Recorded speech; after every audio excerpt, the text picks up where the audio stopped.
Great. Thank you. Good morning, Mr. President. And a landmark report from the International Energy Agency says countries need to move faster and more aggressively to cut planet warming pollution. That's from the New York Times this morning. The International Energy Agency, for the first time, is recommending specific steps to accomplish the drastic cuts in carbon emissions that nearly every developed country has pledged to achieve. One of the principal recommendations is, quote, the rapid phase-out of gasoline-powered vehicles. It just so happens that this report lands on the same day that President Biden is in Michigan to celebrate the release of a new line of electric pickup trucks. As one of the best-selling cars in America, replacing gasoline pickups with electric pickups could save us huge amounts of carbon. But we shouldn't stop there. Transportation still accounts for roughly 1/3 of America's carbon output.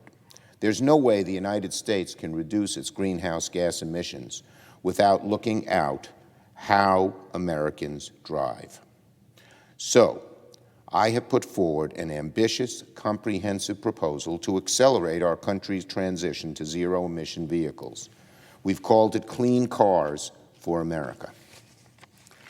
The goal of that plan is that by 2040, all vehicles should be clean. All vehicles on the road should be clean. The International Energy Agency, by the way, recommends the world reach that target by 2050, so we beat them by 10 years if this proposal goes into effect. My plan would help us get us there 10 years ahead of time. It's one of the many reasons that President Biden put Clean Cars for America at the heart of his American Jobs Plan, something I hope and expect he'll discuss today in Michigan.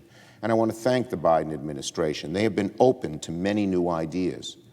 The American Competitive and Innovation Act that we'll be debating today, and Clean Cars for America, which they have more or less adopted in whole and put into their Build Back Better plan. The benefits would be far-reaching, far beyond the subject of climate change.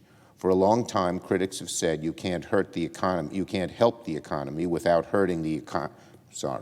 For a long time, critics have been saying you can't help the environment without hurting the economy or costing jobs.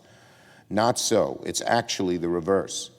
We negotiated the Clean Cars for America proposal with the unions, with the environmental groups, and with the auto companies. And all three are on board.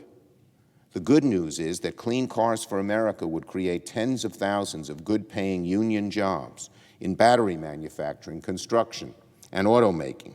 Through targeted investments, it would put Americans to work all across the country, building charging stations for a new fleet of electric cars.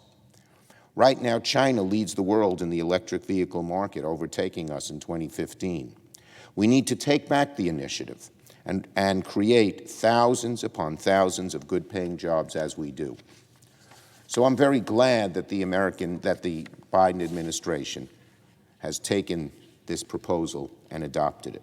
We worked, as I said, long and hard for the first time on a major environmental proposal to bring our friends in the union movement on board so that workers saw their future, a bright future, a prosperous future, was with clean energy, that we weren't excluding them, but including them. And that's why, unlike many proposals in the past, my Clean Cars for America proposal unites the environmental community, the labor movement, and major automakers.